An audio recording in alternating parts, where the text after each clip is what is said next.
Welcome to the Flex Forward podcast, where grit meets growth. With your host, Nic Espanet, bringing you stories of resilience, reinvention, and the real climb to success. Hey everyone, welcome to the Flex Forward podcast. Today I have John Kirk joining us.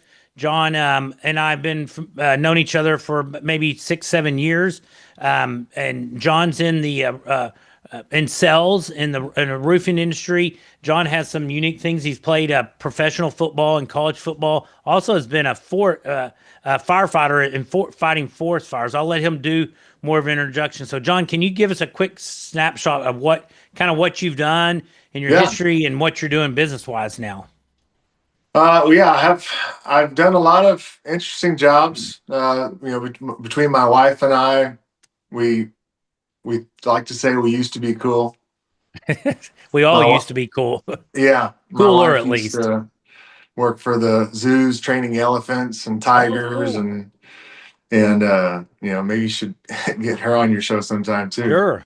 But my background is I did graduate from Texas A&M, where I played football there, and after college I got immediately into sales, and that really wasn't the plan, because during college I fought forest fires for U.S. Fish and Wildlife, so I really enjoyed that, and I love nature. I love to travel. I love to hike. I love to fish. Anything outside I do enjoy. So fighting forest fires was certainly right up my alley, and the intent was to continue to do that after I graduated. But I needed a job between when I graduated and when the U.S. Forest Service started hiring. So I said, hey, I need to get a job where I can stay in shape and not too much commitment. The easiest thing for me to do was to get a job selling gym memberships for 24-hour fitness. Oh, interesting. So I had never thought that I wanted to be sales. There was probably a time during college I'm like, man, I just look forward to having a job where I don't have to interact on a day-to-day basis with as a retail type. But I got the sales job and I enjoyed it. I seemed to communicate very well with the people that were coming in interested in a membership. And before I knew it, they put rankings out for some of the top salesperson in the nation for 24-hour fitness, and I was ranked among the highest. Oh, wow. So kind of a surprise talent you didn't realize you had. Yeah, and it's just sales is just all being able to listen and communicate well and be able to answer people's questions and give them the information they need. And so I did well at that, but I had an opportunity to play arena football. I started getting calls from the teams, and I said, well, I can always go fight forest fires. Let me enjoy this. And so I did play arena football for a few different teams in Ohio, in Oklahoma, in Frisco. Got to have a whole lot of fun doing that. And while I was doing that, I got my personal training certification. Because while I was at 24-hour fitness, I said, well, man, the people making money are these personal trainers. And, at A&M, I had weightlifting records and bench, squat, and incline. So working out was important to me. And were you offensive lineman or defense? 68 offensive lineman. Offensive line. Okay. Yeah. Quick guard. So it was, so I got my personal training certification, and so when I was done for the season, I would go back and I would personal train. Oh, awesome.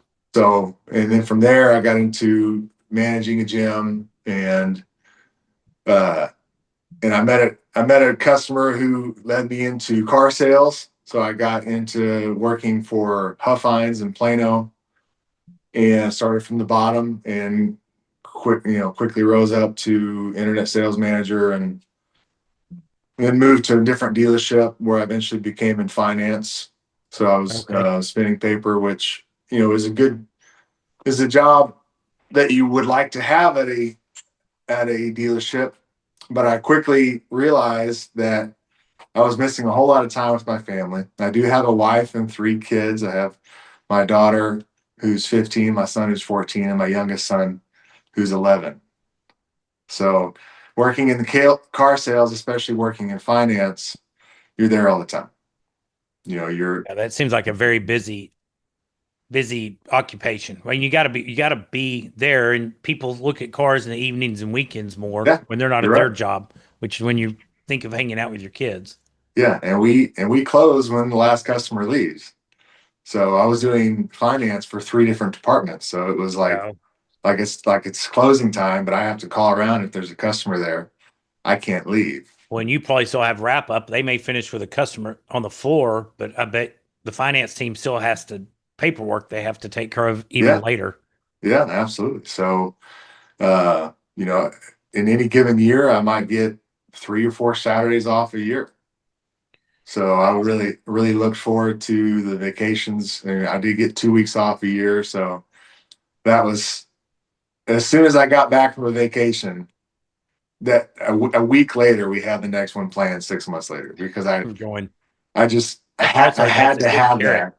Yeah. Yeah, I had to have that carrot. Yep. And so the income was very good, but the hours were not great for my family. So that's eventually where I made the change to roofing industry, which I had some friends that from the gym industry that had started this company.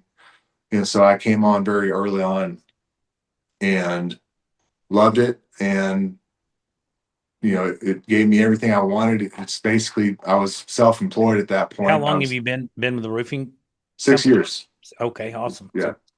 And in Texas, there's always a hailstorm somewhere or windstorm. There's roofs need, and I'm sure you go beyond the state. Yeah, we do. We're actually a nationwide company now. So Oh, in my cool. in my position is currently as inside sales manager. So I'm running partnerships with programs that actually provide us deals straight from carriers and other sources that I manage in multiple states. Awesome. Well, it sounds like you had a lot of natural talent in sales, but sales has got a ton of competition. There's people out there where was there something that set you apart or that you were able to do to kind of bring yourself even to a higher level? Yeah, and DFW alone, there are 4,000 people who call themselves a roofing contractor. Wow. Yeah. So So you do need to lift yourself above the fray. yeah, I mean, ultimately, it's we one of the things that made our company successful is that we we brought in some people who had the industry knowledge, and ultimately putting on a roof is not an overly complicated procedure. So we found, let's find people who are great at customer service, great at following up, great at the paperwork side, good at the numbers and explaining the numbers, and then teach them how to be a roofer. Because many other companies at that point, they were finding people who knew about roofing, but were really never had any kind of background in sales or customer service. Gotcha. So we did it differently, and that's what allowed us to grow from to where we're $100 million company now. That's awesome. What a great. And we're capital equity backed. We're actually about 2.5 years ago, we're purchased by a big capital equity firm out of Michigan. Oh, nice. That's an awesome story. So if someone is listening and wants to get better at sales or anything, maybe even fitness type things, is there anything, podcast tips, books that you have come across that you would recommend?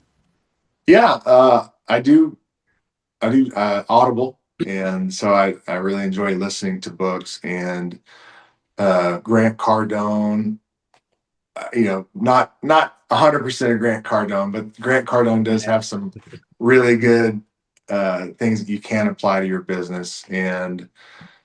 But I would say if somebody can read one book to start off, my favorite book is The Traveler's Gift by Andy Andrews. Travelers. I'm gonna have to look that one up. I haven't heard of that. Yeah, By Andy. Andy Andrews, which Andy, I've seen him speak several times. But before I even saw him speak, I had Read his read this book. book. And it was really one of the first books that kind of turned the light on as far as maximizing your potential.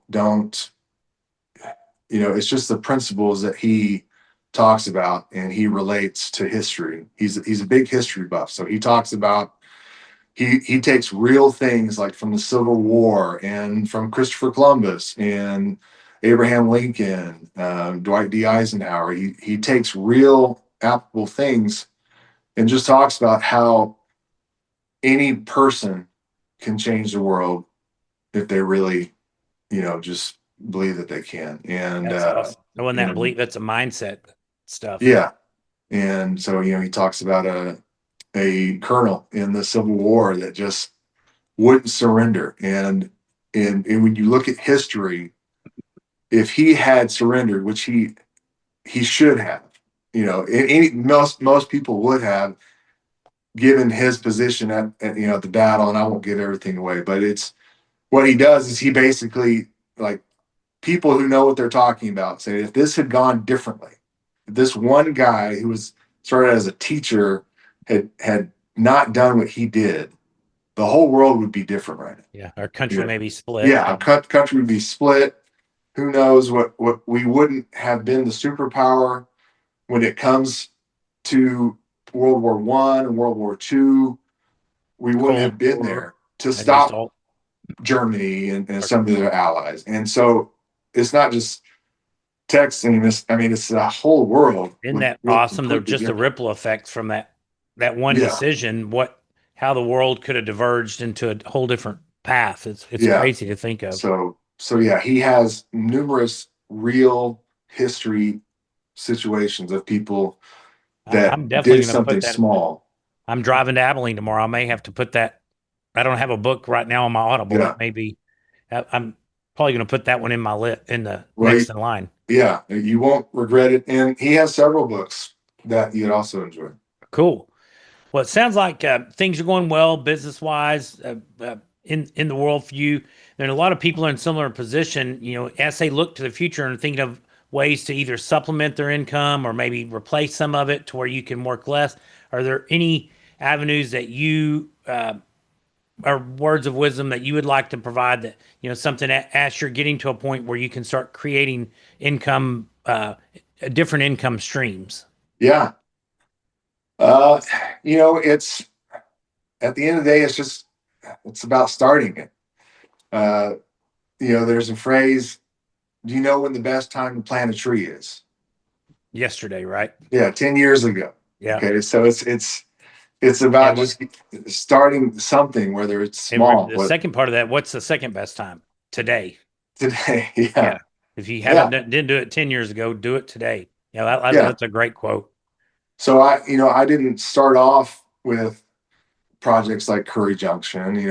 I started off with just 401k, and maximizing that out. And then you just keep your ears open and you try to hang around people who know more than you and save your money so that when something comes up that you do have that does check all the boxes and make sense, that you have the ability to do that. And I've used several different sources to get creative, like with Curry Junction, it's a self-directed IRA. So that's convenient, and I've actually done a couple of different projects through that same self-directed IRA. And but I do not consider myself a professional in terms of or in financing. That's just, I understand what compound interest is, and it's a slow game that by the time I'm ready to retire, I feel confident I'll be happy. Stacked up. When you said something, I like to myself is find somebody that's smarter than you that's doing it. There's always somebody that's been down the path. Not always, almost all the time. There's somebody that's been down that path already. Learn from them. If you're the smartest one in the room, my theory is you need to get in another room, because you should always be learning and being pulled up. Because if you're the smartest one in the room, you're going to go down to the average of the other people. So find another room that you can be maybe in the middle or even at the bottom that helps you to pull up. So, so wrapping up the interview, is there any exciting plans or initiatives? It could be travel or business wise that you have in the next 6 to 12 months. Well, No travel. My wife and 2 older kids just got back from an African mission trip. Oh, awesome.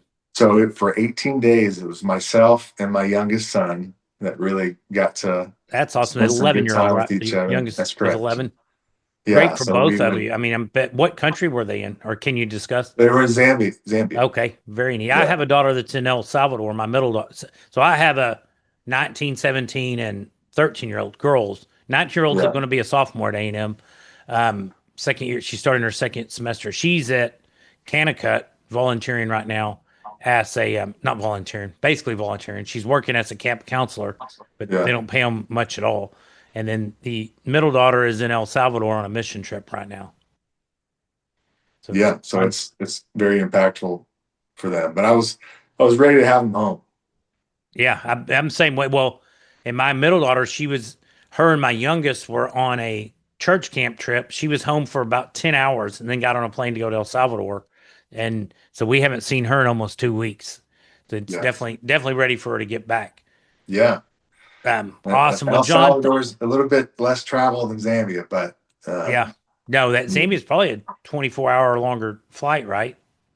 yeah, Layovers and exchanges. yeah. There's several exchanges, and there's I noticed that there's certain airspaces that they can't go over, so they Oh, kind of yes, have to go a long wow. ways. Like they don't go over Libya or Sudan, so it's just You don't even think about that stuff if you never you don't, fly in because that area. I was tracking your flight. I'm like, man, why didn't she just go from here to here?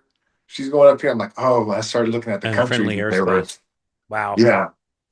Yeah, So I don't want her flying over Yeah, we'll take the longer route Libya. for sure. Well, no, Well, I'm John, excited for Aggie football season, and hopefully I should we're find out here. always excited this time of year. We'll see. I'm always hopeful and see how this year shakes out. Yeah. You go to many games? We're season ticket holders, Nice. and I am on the list for Notre Dame tickets at Notre Dame. Oh, I haven't that's found sweet. out yet, and it's just kind of a thing where they have my credit card, and They have that. once they charge it, then I know I have tickets. Is that the last week of August? And that's the first game of the year, right? I don't think it's the first game of the year. Okay, they moved it because last year I went to last year it was. game at Kyle Field last year, and I think it was all because I made a rule. I'm maybe a bad egg. I don't go to September football. At least I try not. It's too stinking hot to be in the stadium at that time of year. And usually those aren't the best games. But the Notre Dame game was in August, so I joked with my buddy. I was like, I'm still holding my rule. I'm not going to September football. I did go to August football. Yeah, and I sold those tickets. It was a fun game. I thought it was. I would like for the outcome to have been better, but it was exciting. A lot of the atmosphere, but it's those September. At least we have more night games now, but those midday games in August, or September are brutal on a 50-plus-year-old man. But they're fun. No, I'm excited. Always excited about Aggie football, and especially having a daughter there that's really enjoying it. I went to 3 games last year, so we had season tickets and we gave them back at one point, but now I'm blessed to have friends that I usually get to go to at least 2 games at some point during the year. So, well, awesome, John. Thanks for your time today and sharing insights and tips. If anybody would like to get in touch with you, what's the best way that somebody could reach you? They can reach me at my email, which is John K at linearroofing.com, and or at my cell phone at 817-832-4598. Great. Thank you so much for your time, and really appreciate you joining me today. Thanks for listening to the Flex Forward podcast. If you've got grit, growth, and a great story, visit flexforwardpodcast.com/guest to apply and join us on the show.